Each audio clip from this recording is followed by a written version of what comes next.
Today on The Gilbert.K Show, producer Matt Miller, co-founder of Vanishing Angle, celebrating 15 years of bold indie film producing and creative risk-taking. We dive into Tribeca wins, Griffin in summer, Queens of the Dead, and a festival to distribution masterclass for creators. Let's give a big welcome to the one and only Matt Miller. Hey, Matt, pleasure to have you on the show. How are you today? I'm good. I really can't complain. It's a beautiful day out here in Altadena, living the dream. Excellent, excellent. Okay, so let's start with the first segment. We're going to talk about childhood, spark, and company DNA.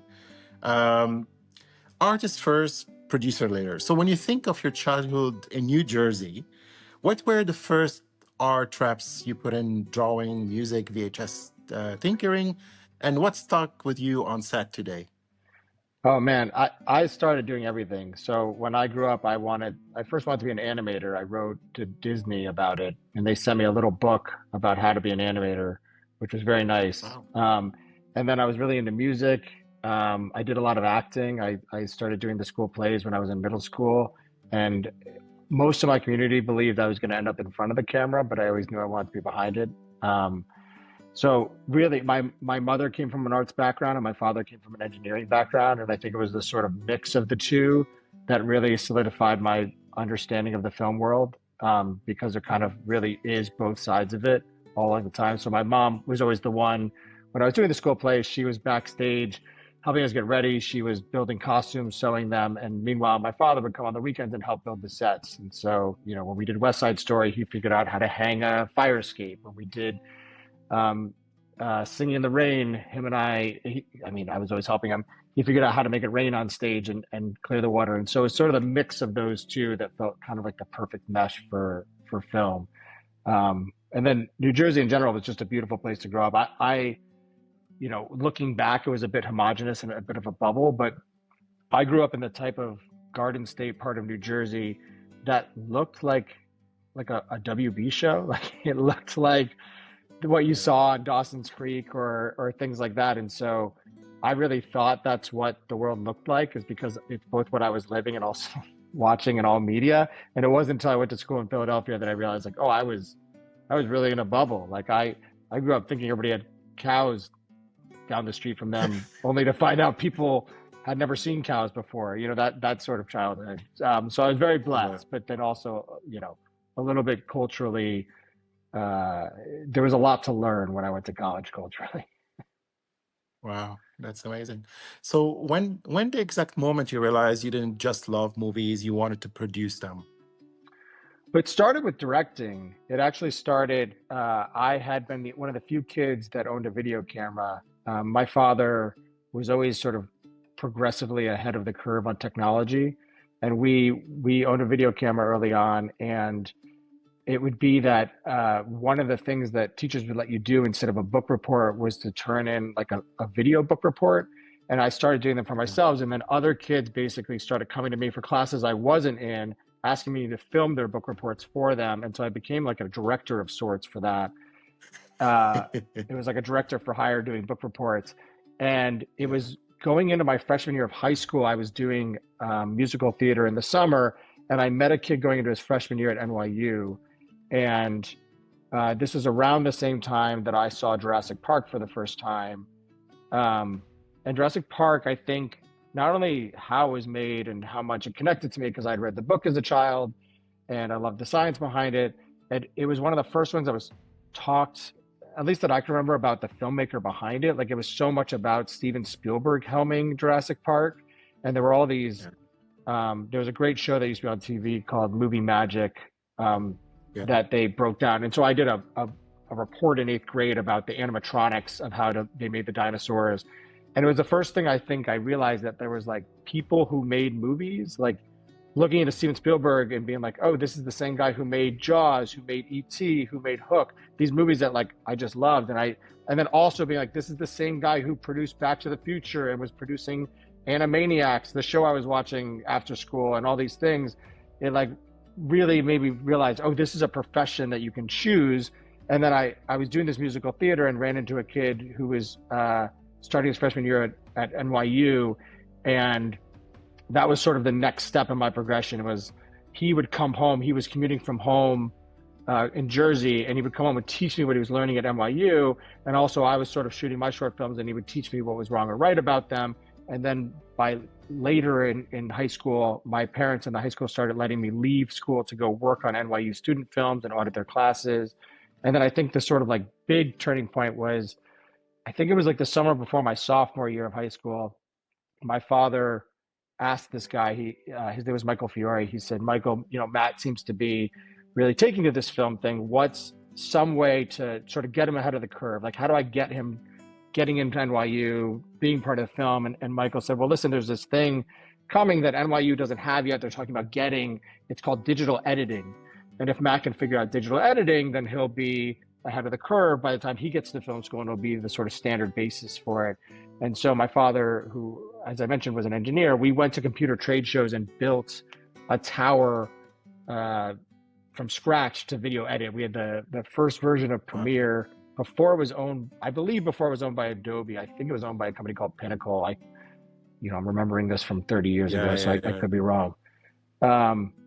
But that was sort of the progression of it. And then I went to film school to direct. I spent summers in LA. I came out to LA to direct. And it wasn't till, and I'd always produced my own stuff, and I was very good at being a self-starter producer. And I think the thing that transitioned me into producing was when I finally decided to start a company, and we just sort of needed to build a resume as a company. The company was initially supposed to be really a vehicle for me to direct. But I started producing for other people. And something I learned very quickly was that as a director, I hadn't found my voice. I was an emulator. I would be like, oh, I really like this movie, so I'm going to make a movie like that movie, Similar. And then when I started producing for other people, I realized there was a different thing that they had such a specific way of seeing the world, that the stuff they were creating was less about, I want to emulate something, and more like, I want to create something that doesn't exist, that is the way I only see it, even if they didn't recognize that themselves. Like, there'd be certain creatives I'd work with that they would give me a piece of material, and I necessarily wouldn't get it, but I would get them and be like, okay, I'm going to support you. And then some point in the process, I'd be like, oh, this is what you mean. That's brilliant. And they'd be like, well, what else would I mean? And I'm like, nobody else would see that, but you're seeing that. I gotta be a part of that. And so I realized I could take my skill set and love for films and be much more contributive, supporting that type of person, somebody who had really honed in on who their own voice was and how to express it. And that felt more important to me than just emulating other filmmakers that I loved. Yeah. Wow. That's amazing. That's amazing. What project convinced you that you could run with real stakes, and what did it teach you about risk? Such an interesting question, and one that I feel like I should have an easy answer for, but I feel like it's a cumulative thing that over time, you build the confidence to have those stakes. I mean, one of the early things, so I always produced my own short films growing up just because out of necessity. And I think when you're young and a first-time filmmaker, you don't know what you can't do, and it's your greatest asset. It's why we work with a lot of first-time filmmakers, is that they bring to the table this ignorance that is in fact bliss, that they don't have limits that they've imposed on themselves, and the only limits are those imposed externally. And my job often as a producer is to eliminate those limits, to work with the crew to say, let's try whatever crazy idea this director has that they don't know what they can do. And so I think because I grew up making films, I didn't know those limits existed. And I got very lucky that when I came into the industry, similarly, that was reinforced by the circumstances I was in. So when I first moved out to LA, I'd done summers in LA, and I'd worked as a PA on some studio films and some independent films. And then when I went back to film school, I was the only person who knew what an assistant director was. And so when students were putting together their films, and I had shot my senior thesis my junior year, so my senior year I was fairly open. I assistant directed all these student films, including friends who had actually graduated and were starting to do spec commercials. So I had a friend named Dan Trachtenberg who has gone on to do he's now running the Predator franchise. He did Prey, and he's got Badlands coming out. And I was assistant directing his spec commercials for AT&T and stuff. So I had this resume that said assistant director, and I didn't list that they were spec commercials or student films. I just listed them as films or commercials. So I came out to LA and I was trying to find work. I got hired as a PA on an independent film. I got hired on a Friday to start on a Monday for $100 a day. And I showed up on set, and I always, even to today, I try to be first to set and last to leave. And I showed up, and the first person who arrived after me was the director of the film. And I introduced myself, and she goes, "You're Matt Miller?" I was like, "Yes." She goes, "Matt Miller, you're going to save our movie, and you don't even know it." And I was like, "What do you mean?" And she says, "Our entire assistant director department quit last night. We don't have anybody. We're reaching out to new people. Our line producer has assistant director experience, but we see on your resume that you've assistant directed before. Would you be willing to step in until we find someone new?" And, you know, I had a beard and I looked older than I was, and nobody knew my age. And I said, "Sure, I'd be happy to." And I walked in on set, and I started running the day, having never read the script because they never sent it to me. And we were setting up for the first shot, and I watched as the line producer, she was getting ready to start calling the scene and saying, "Okay, picture's up, you know, let's get to first positions." And I'd known the lingo from being on set as a student. And I looked over at her and I saw that she was about to do it. And instead, I just took a step forward and said, "All right, everybody, picture's up. Let's get to our positions." And she looked over at me and she was like, "Okay, he's got it." And she walked off set. And I started basically from having no industry experience to now being the first AD on an independent film. And I basically just faked it and knew enough to be that anything that I was doing wrong, I could just say, "Listen, I've never read the script. I haven't prepped for this movie. I'm doing the best I can." And they eventually, a week into the 3-week shoot, brought in a first assistant director, and she made me her second AD.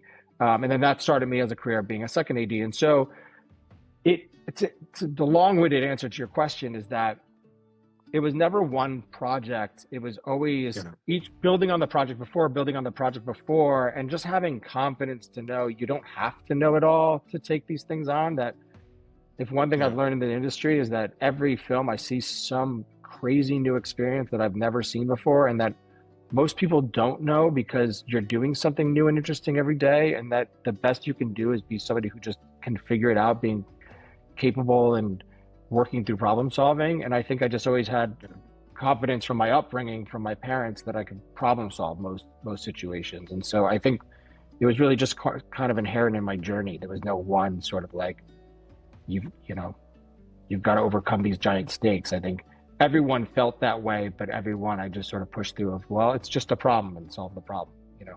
Yeah, that's amazing. So Vanishing Angles, that's your production company at 15 years. What's the one principle that survived every cycle and the one you had to abandon to keep evolving? Well, I think the one principle that has survived throughout 15 years is evolving. I mean, it's one thing we talked about almost as a cornerstone of the company, is that we have to be able to be nimble enough that no matter what the changing tides are of this industry, that we can navigate them. And so from the beginning, we set up infrastructure to be able to pivot. And the one thing we felt like we always saw was companies not being successful because they had lost the ability to pivot. Either they were never there from the beginning, or they grew to a size that, you know, it was more about, you know, quote unquote, feeding the beast than it was about being able to continue on and pivot. So like we very specifically grew at a rate we knew we could grow at. We, in some ways, have avoided expanding too big in order to not be able to pivot. And I think that served us well. And you know, it's been a very volatile industry since I joined it 15 years ago. You know, when we started the company, I think it was the same year roughly that Netflix started appearing on Roku as a streaming service. It was roughly the same year that Red released their digital camera and started to have a level of digital camera that was accessible to independent films. It was, you know, during a recession, but, you know, several years before a COVID pandemic, multiple strikes, including the most recent ones. And the ability to sort of shift back and forth within that and expand and contract, I think has been a real asset for us. Now, there's elements of that, to your point, that we had to sort of abandon or give away. So for instance, we built the company on a branded division.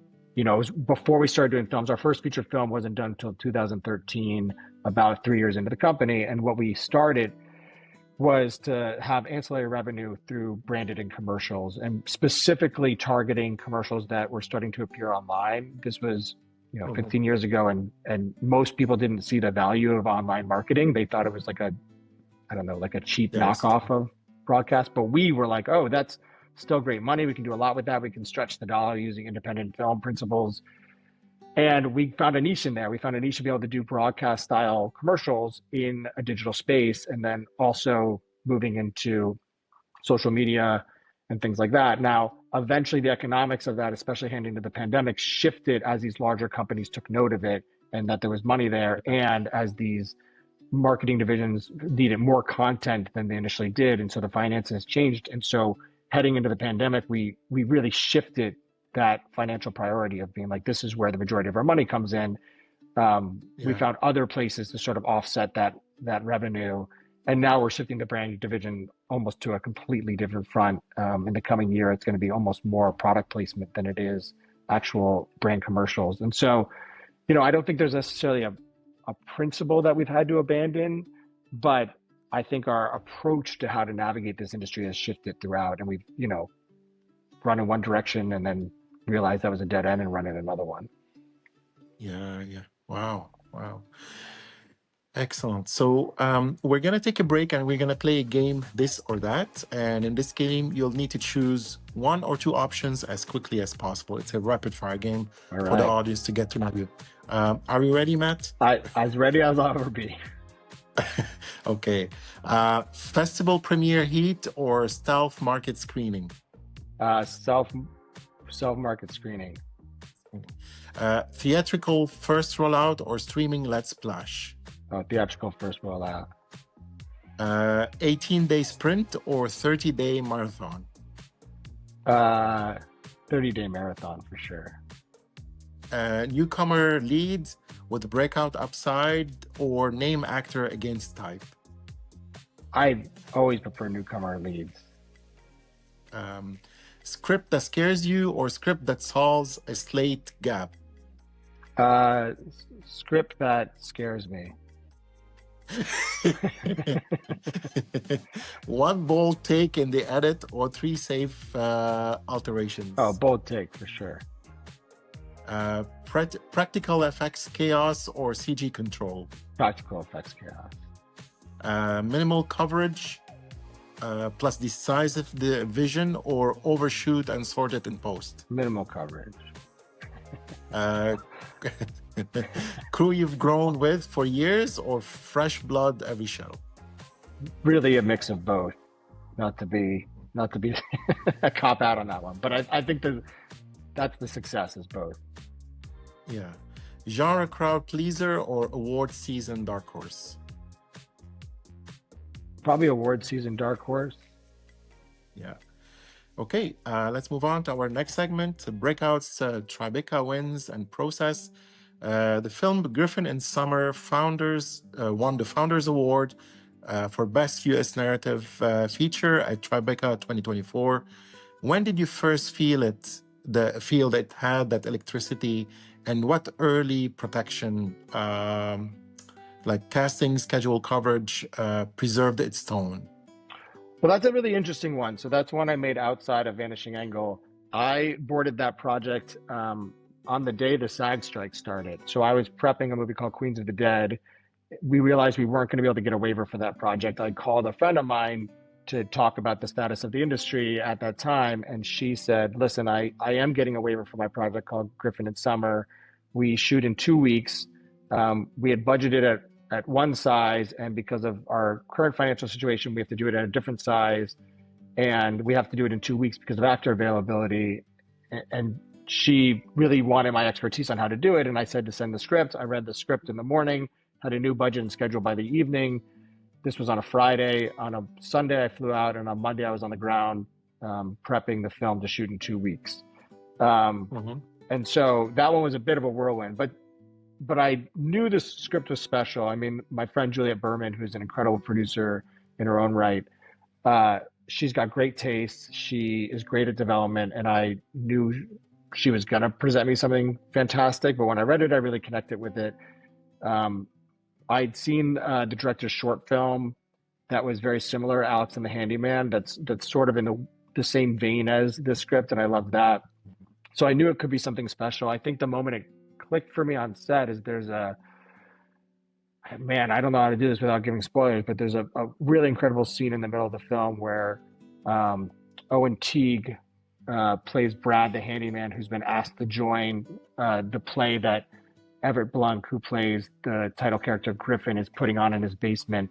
And he has his first rehearsal with him, and he comes in as if it was Marlon Brando acting with a theater troupe. And we just all on set, like, broke out clapping and laughing after the take. And almost every subsequent take after, we were just like in love with this character, in love with this movie, in love with the situation. And I think we all knew at that moment that we were achieving the level of specialness that had matched the writing. And I think it sort of felt the same way throughout the rest of production and into post-production. And then timing-wise, we didn't really get the film to a state where we could screen it for festivals just because of how late in the summer we had shot it. To be able to premiere, Tribeca was really the best option, and they just fell in love with the film as well, and really wanted to give it a wide release. And so, you know, I don't... to know it was going to win 3 awards, I mean, you always hope, but you never really, there's never a moment that I'm sure, I mean, there's never a moment I'm sure which films are going to do well at festivals. You know, we've done 17 feature films at the company. I'm sorry, we've done 30 feature films at the company, 17 of which I've produced. We've done 65 short films. We've done a number of series, and we're constantly in the festival submission process. And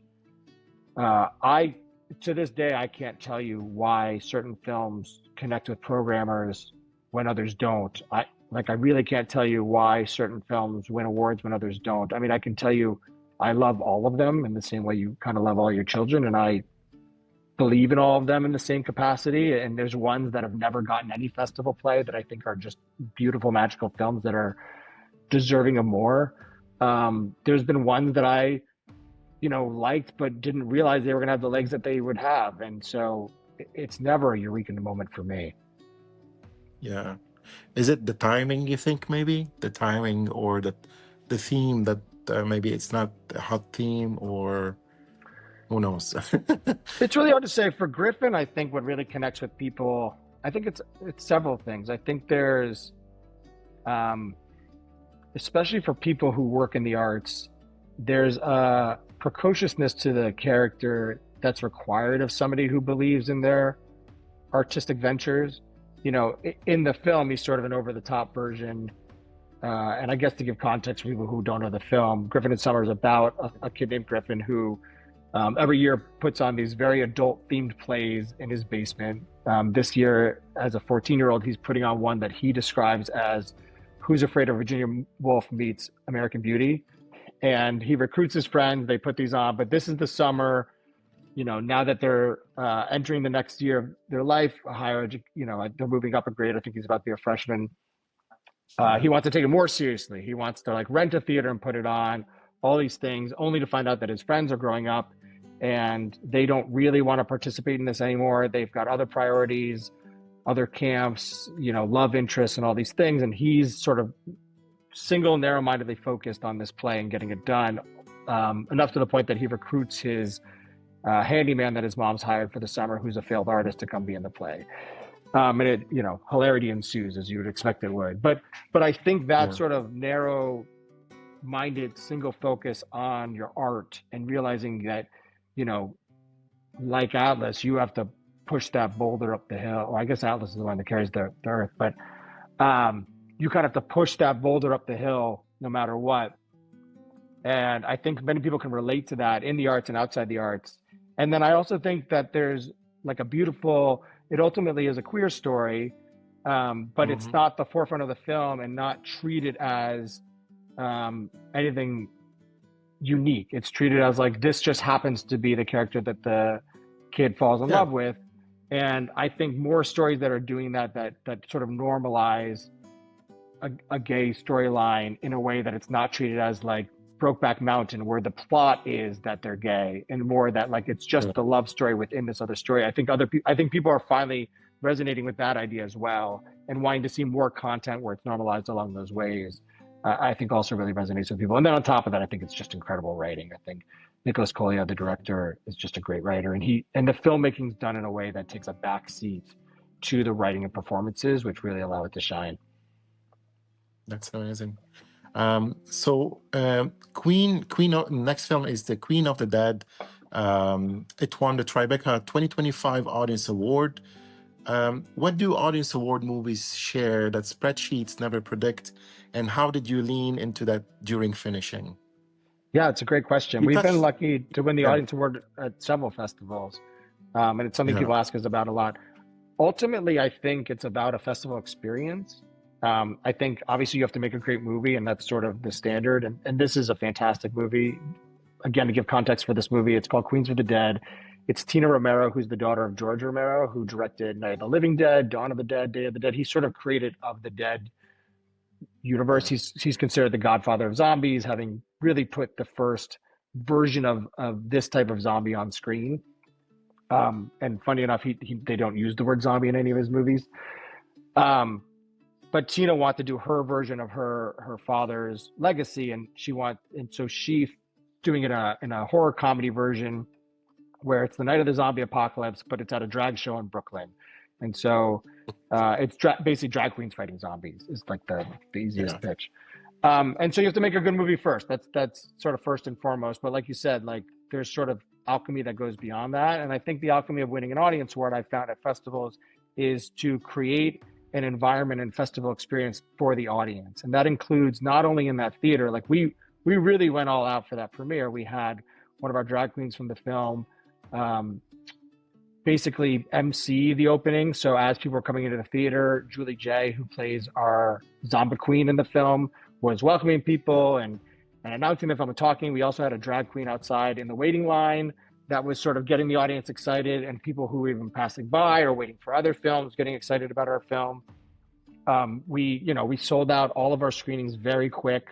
So I think even having a really great word of mouth ahead of time. But then I also think, being present at the festival, making sure that you're going to other films, making sure you're going to other parties, making sure you're engaging on a filmmaker side and being part of this story that people want to support, I think is a large part of it. That the majority of the people you're going to find at film festivals are other filmmakers, and you want to give them a reason to root for you and for your film. And so the more that you can have a presence at that festival and have your cast out there and you out there and your crew out there and having people root for you as a team, I think more than anything, that's what gets you an audience award. It's a great film. People have to like the film, and they don't want to false vote for something, but I think they're voting for the film and the team behind it. And I think the more you can make that team front and center, that's the real magic. Yeah, that's a good tip, actually. Windows in 2025. So what do you weigh prestige, fast momentum versus immediacy for genre films when it chatters hot and platforms circle? Yeah, I mean, that's a great question. Trying to understand how to build a momentum for the film, or whether to just sort of strike while it's hot. I think it's always going to be a mix, right? There's sort of two strategies. There is a sort of groundswell grassroots strategies that we use with all of our films that starts from the beginning. I think the minute we start building a film, we identify the community for that film. We at Vanishing Angle have started limiting our use of the word audience and started using the word community to more define how we're targeting our films. Audience, I think, can be a little broad, but if you understand community, you can understand how to make your films more of an event and experience for the people that are watching it, and how to stand out amongst all the product that's out there, especially when we're competing with TikTok and social media. That I think the more it is a community experience, the more that gets people on board. So something like Queens of the Dead, which is a great example, we initially realized very quickly that there were three strong communities in this film. There was the LGBTQIA community, because of the representation on screen. There was the horror community, which also crosses into the LGBTQIA community that has a big Venn diagram overlap. And within the horror community, we knew Tina Romero's name was going to hold a lot of weight because of the Romero brand and people really wanting to continue to explore that universe even after his passing. And knowing that we had George's sign of approval to make this film before he passed. And then the third, obviously, the drag community, which has just grown and grown over time, especially with things like drag show, RuPaul's Drag Race. And then even knowing there's a sort of Venn diagram with horror and drag as well. And so we could identify those communities. And then from the beginning, really identifying how to tap into those communities authentically and get them excited about it. So like really making sure we are authentically casting drag queens and letting the drag community know we were making this film, and getting them on board, letting, having announcements early on with Fangoria and things like that, and letting them know about the horror aspect. And even like the George Romero fans, like we worked with the George Romero Foundation to have George Romero fans come out and be zombies in the film. We call them our zombeteers.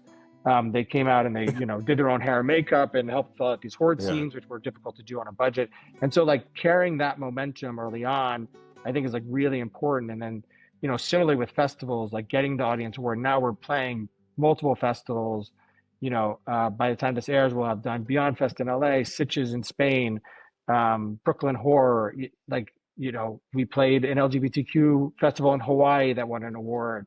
And so I think it's really building that momentum. And then I do think it's being smart about the sort of targeted release stuff when you release the film. So like once you've built all that, actionizing it very quickly and then moving very quickly at that moment. So when the film releases on October 24th, really making sure like that's when we're utilizing the most of our social media assets.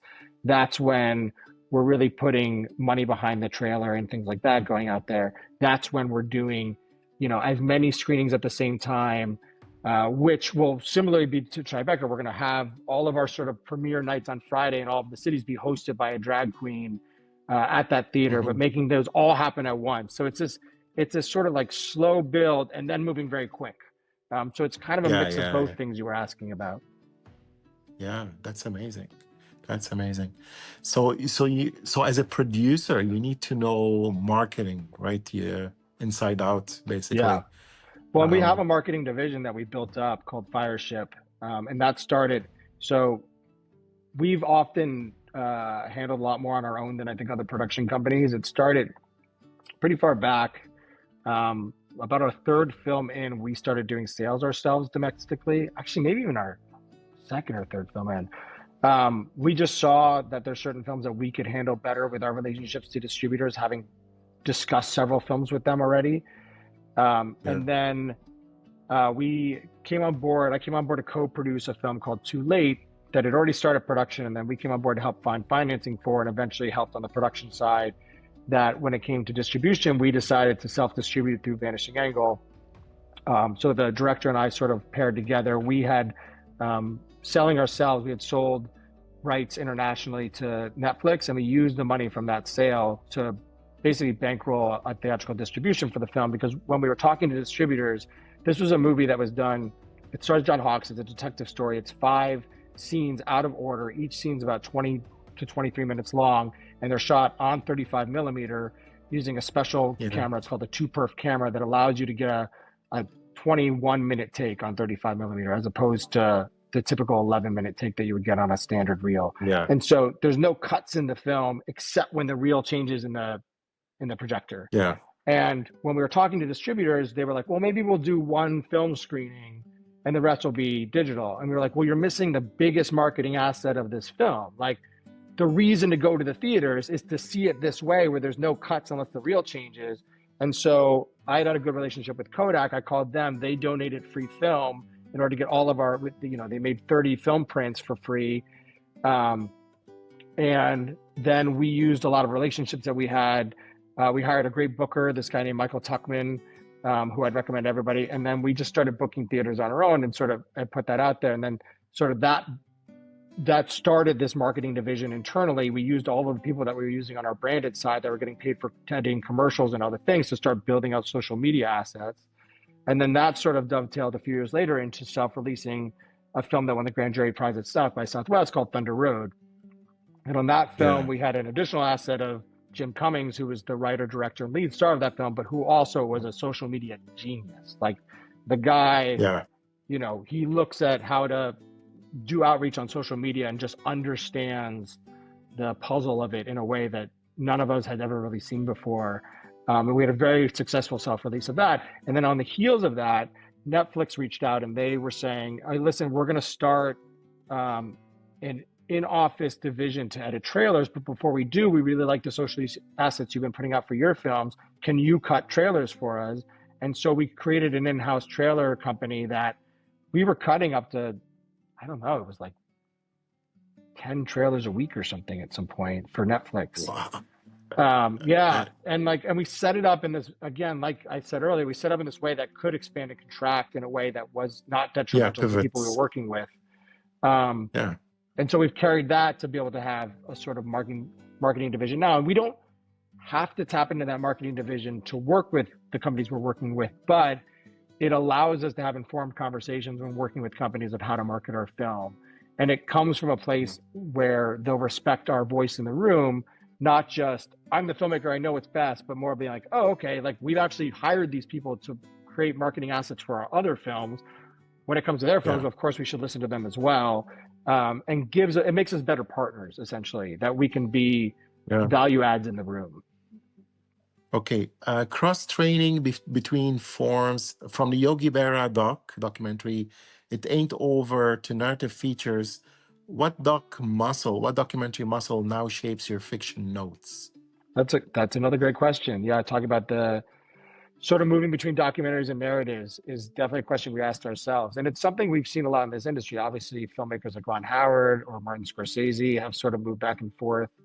I think, candidly, there's less of a difference than you might expect, except obviously the production side is very different. Obviously, you know, when you're shooting a production on a documentary, it's spread out over many years.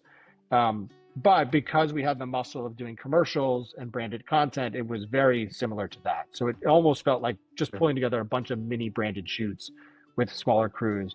And then the editorial process, it's obviously a lot more footage to work with. But I think the editorial principles are the same. At the end, you're just telling a good story. And especially on the Yogi Berra doc, we worked with director Sean Mullen, who is an incredible writer in his own mind. We had worked with him on a narrative film called Amir and Sam that he wrote and directed. We have several other projects that we're working with him on coming up. And Sean basically just attacked the documentary like a narrative. He said, here are the 5 acts that we're going to discuss Yogi's life. And he broke those out in written form first. And, you know, obviously they do evolve as we were getting different interviews and figuring out which gaps to fill and what we were learning about Yogi. But in many ways, you know, everybody talks about on the narrative side, you make the film multiple times, right? You make the film as a writer, you make the film in production, you make the film in the edit. And then I always like to include that the films get made again when the audience see them. And that spirit of making the film in the edit, it's the same as a documentary. You know, you're listening to where the story tells you it wants you to go. You have ideas when you go in, and then you have the footage that you captured on the day, and that's going to tell you the best version of this film. And instead of trying to force it in any one direction, you listen to what the footage tells you, and that's how you come to the best version of that story. So I wish I had a better answer of what I could sort of take from one and apply to the other, but in my mind, it's storytelling, and they're kind of the same thing. Yeah, that's great. Okay, we're going to take a final break, and we're going to play a game, True or False. And it's time to test some quirky facts about your life and career. Okay, are you ready, Matt? Yes. Let's do that. So, audience awards, true or false? Audience awards predict long tail success better than juried prizes. False. Your first distributor call should happen before your first festival acceptance.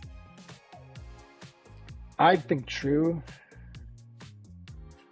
Table reads save more money than any single day in production. True. Test screenings hurt art house films more than they help. Oh, majorly false. On micro budgets, locations are your real stars. Um, Depends on the film. I don't know if that's true or false. I'm going to go depends on the film. Yeah. Fewer better notes. Fewer better notes beat a dozen okay ones. Yes, true. A perfect poster can outperform a perfect trailer. I think true. Yeah, especially a thumbnail version of it. Yeah. One rough cut screening teaches more than 3 weeks of edit tweaks. True. Definitely true. Crew meals change scenes. True. At 15 years, company culture is your best financing tool. I think true. Let's move on to our final segment, mentorship, legacy, and what's next. Hiring tomorrow's producers. What trait do you hire for that resume can show, and how has that shaped Vanishing Angle's crew over 15 years? It's a great question in terms of how we've hired. We don't hire based on resume, to be honest. I think resume, especially in this industry, can be very deceiving. There's a lot of people that can get credits, especially when it comes to producers that haven't earned those credits. I think that first and foremost, it's word of mouth, talking to people I trust to send stuff over. But in terms of the qualities I look for, it really comes down to, well, I'm not going to put them in any specific order, but I think that problem solving first and foremost, the ability to sort of have somebody look at a problem, work on problem solving, even if the solution isn't the correct one, but the ability to sort of find different solutions. I think self-starting is a really big part of any aspect of filmmaking, and not just producing, but directing, writing. I think not waiting for other people to tell you how to do the task, but to start doing the task and ask questions as you go. And then if you working on finding those answers yourself as well. And then people skills, especially any part of this industry, the ability to communicate. And I think, that's the number one quality I think is important in a director is the ability to communicate a vision. I remember I worked as the key set PA on Greenberg, the Noah Baumbach film. And in a conversation I had with Noah at one point, he said, director is the only entry-level position on a film set. It's the only position that doesn't need any experience. You really don't, obviously there are great technical directors like David Fincher and James Cameron and, but even if you look at like an Orson Welles, Orson went into making Citizen Kane knowing nothing about cameras. There's conversations, I believe it's John Toll who shot that film, it talks about how he taught him everything he needed to know about cameras in an afternoon. Or if you look at Mike Nichols doing The Graduate, like he set up a camera and didn't understand that when they opened the door that it wasn't going to hit the camera because he didn't understand a long lens. But created some of the greatest films. And I think what that comes down to is obviously having a vision, but I think the ability to communicate that vision to the people that you're working with is really more important than anything else. And people can have a vision, but not be able to communicate correctly, and that doesn't get you anywhere. And people can be great communicators and not have a vision, and that doesn't get you anywhere. But I think, you don't need to know anything in this industry except how to communicate properly with people. Yeah, that's good. So the 3S green light test, your personal checklist before committing to a debut feature. What are the questions and what's a hard no? Oh, that's a very interesting question. Well, the questions sort of depend on the content. Our sort of ethos of what we look for is we look for interesting stories being told in an interesting way. It's both the type of content we want to see, but it's also what we feel stands out in the marketplace. Obviously, there are companies who have a different approach. There's a lot of people who say, this is what's working in the marketplace and we're going to make that. Whether it's genre or type of film or filmmaker they're working with, we take a different approach. We're saying, what's a hole in the marketplace? What's something somebody isn't doing? And how do we support that?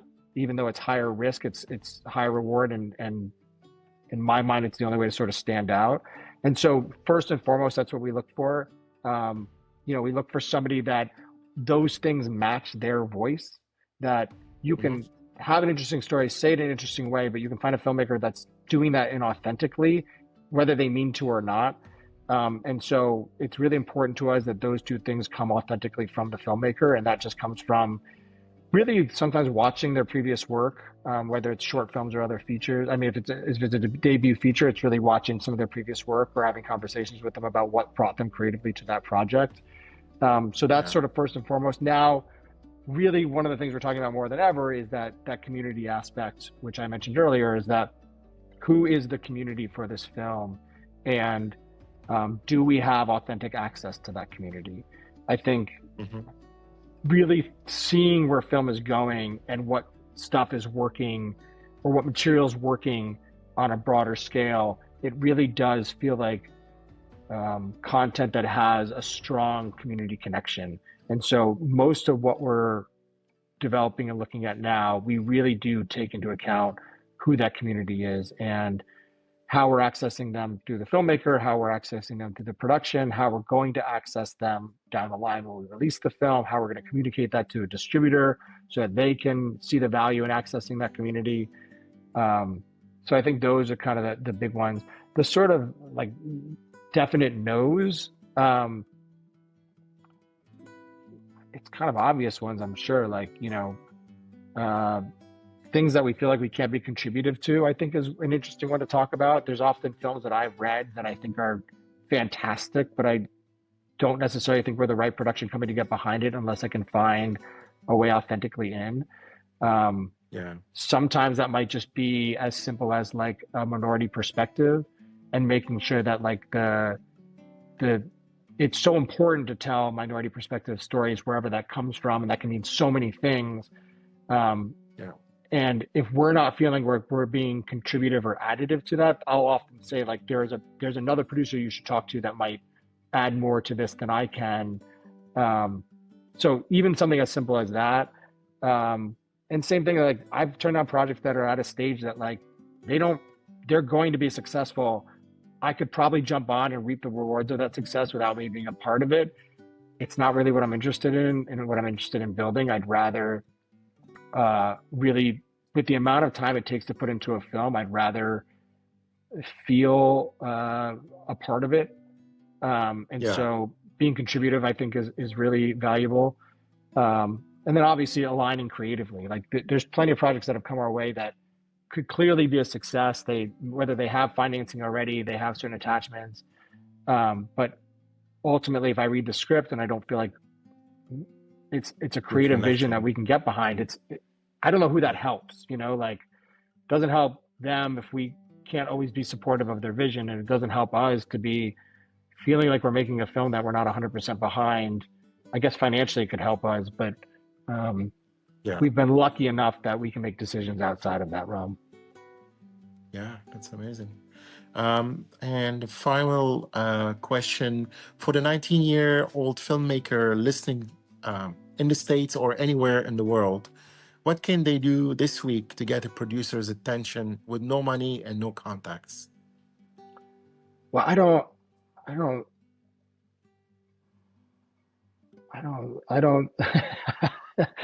I'm not sure I like agree with the spirit of the question and politely challenge you on that. Like, I don't know what they need that for. Like, my answer would be, why do you need to get a producer's attention? Go produce it. Like, if you're always sort of waiting around for somebody else to say you have permission to make this thing, you're never going to make the thing. Like I said, I started with making my own short films, and I didn't find a producer for them. I just made them, you know, and similarly, like at every step of this way, it's like, I try to make sure that there aren't roadblocks to say, you can only make this film if this person comes on board. It's like asking the question of like, you know, how do you get your film in front of a star to get them to sign on to your project? And my answer is like, well, write content that is at a budget level that you don't need a star. You know, like if you're creating reasons for the film to not get made in what you're creating, the film will not get made.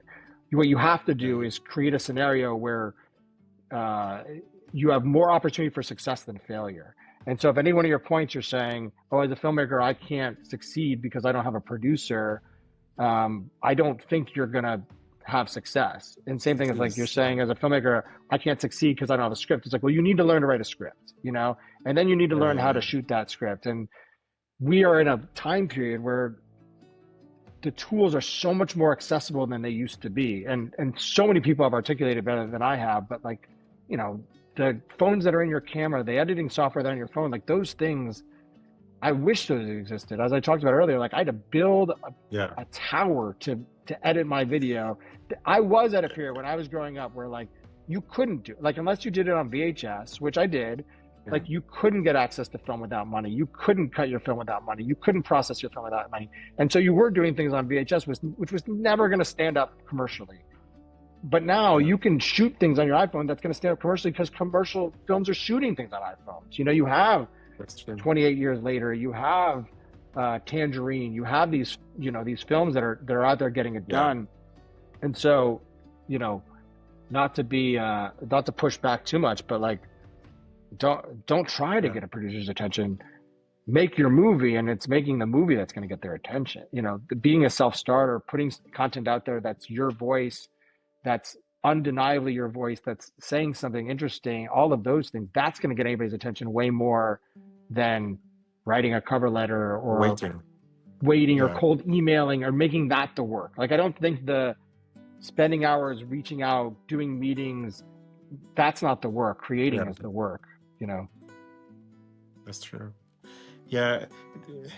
I think because like you and I we're leaders, we push through, we make things happen, but there's some people, I guess they're stuck. They don't know, like they're not leaders. I want to say they just focus on the creative side and they don't know what to do next and how to do the marketing or how to push through, you know.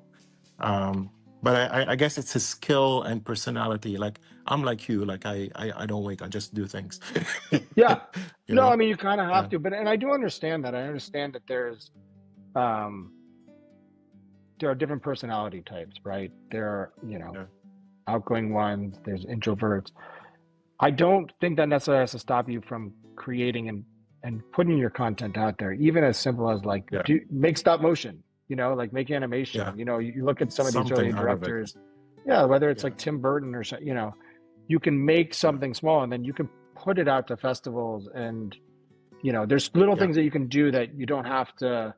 But I guess I will make the argument that at some point you'll need to engage. Like if that's the thing that's holding you back, I'm not the right person to give advice on this. You know, there are self-help books and articles that can help you sort of figure out, no, but really like, you know, find a way to find that confidence to engage with the world.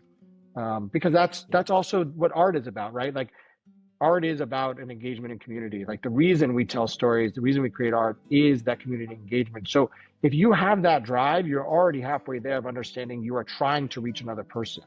Like if you're trying to create something just for you, I don't know what success you're gonna have anyway. But if you're already there that you want to create things that connect with people, I have to believe there's already something inside you that wants to create that connection. And so then it's just about bridging that gap. And there's tools that can help you do that. Tools that I can't give you on this podcast, but there's plenty of books and other podcasts and, you know, things that you can find that can help you bridge those tools. But I think if you want to be a storyteller, you're already there. I don't need to give you anything you already have, you know?